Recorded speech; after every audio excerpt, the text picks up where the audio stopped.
Jamais sans la grâce, une dévotion matinale proposée par l'Église évangélique de la grâce en collaboration avec l'Institut Théologie de Cotonou.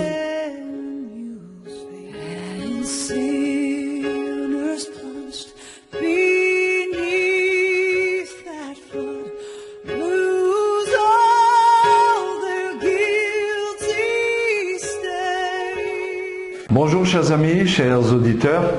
Encore une fois, quel privilège de pouvoir juste pénétrer un petit peu chez vous et à travers cette dévotion, vous apporter un peu de fraîcheur, un peu de vérité, un peu d'encouragement pour ce que vous allez vivre aujourd'hui.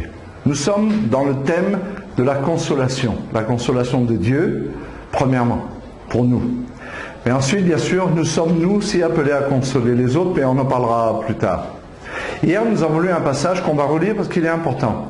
C'est dans 2 Corinthiens, chapitre 1, versets 3 et 4, il est dit « Béni soit Dieu le Père de notre Seigneur Jésus-Christ, le Père des miséricordes et le Dieu de toute consolation. » On ne va pas aller plus loin. « Et le Dieu de toute consolation. » Pourquoi c'est important? Et aujourd'hui, je vais vous montrer combien la consolation est quelque chose qui tient au cœur de Dieu.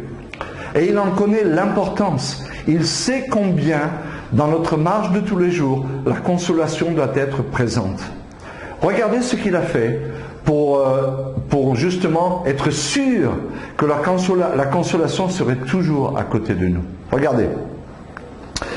Dans Jean, on va dire 14, verset 26, il est dit « Mais le consolateur, l'Esprit Saint, que le Père enverra en mon nom, vous enseignera toutes choses et vous rappellera tout ce que je vous ai dit. » En dehors du fait que le consolateur rappelle ce que Jésus a dit et l'enseigne aux disciples, il a un nom particulier. C'est assez intéressant. C'est assez intéressant. On est figé sur des titres qu'on donne au Saint-Esprit, le feu, la puissance, le ceci, le cela. Mais jamais personne ne parle de la consolation qui décrit même la nature et le caractère et le ministère du Saint-Esprit dans la vie des croyants nés de nouveau. Dieu nous a donné l'Esprit Saint afin qu'il habite en nous avec ce ministère particulier reconnaissable par une chose, la consolation, avant toute autre chose.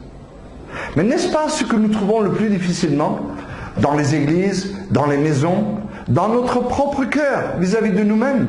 La consolation. Regardez ce que Jésus dit encore.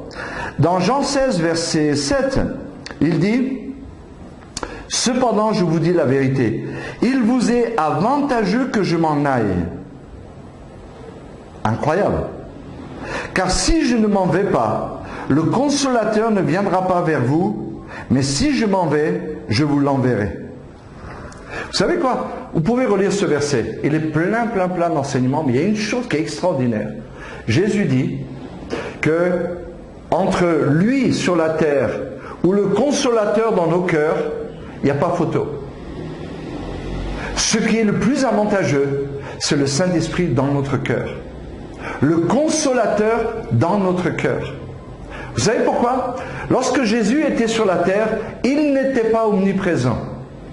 Il était avec les disciples à un seul endroit à la fois parce qu'il n'utilisait pas ses prérogatives divines de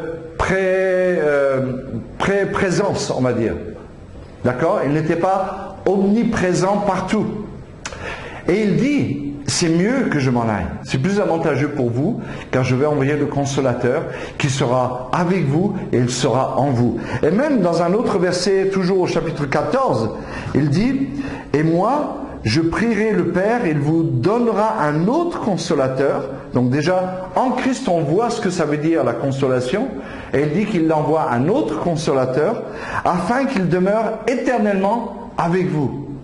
Et donc, que ce soit le Père, que ce soit le Fils, tout le monde était d'accord de dire que le chrétien, la chose dont le chrétien a le plus besoin, c'est la présence du Saint-Esprit dans le cœur en termes de consolateur.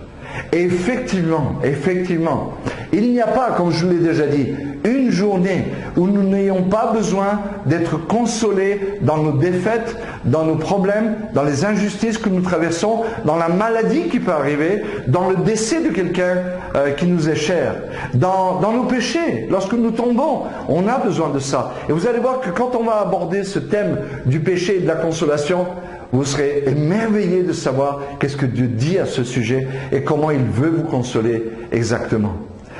Le consolateur nous a été donné. Il est venu dans notre cœur et j'aimerais vous dire une chose. Ne vous laissez pas abuser par les gens qui donnent toutes sortes de noms au consolateur mais qui ne vous présentent jamais celui-ci comme étant celui qui est là essentiellement, premièrement, pour vous consoler dans vos difficultés, dans vos chagrins et dans votre misère. Que Dieu vous bénisse. Oh, passez du temps avec le consolateur aujourd'hui. Parlez-lui dans votre cœur et laissez-le vous consoler au nom de Jésus. Bonne journée. Amen. C'est tout le temps que nous avons. Si vous avez aimé cette dévotion, parlez-en à vos amis. Parlez-leur du message de la grâce et de ce qu'il fait dans vos vies. Pour un sujet de prière, une question ou plus d'informations, contactez-nous. Téléphone 64 88 35 87 ou 96 42 69 05 ou par WhatsApp au 94 75 80 20.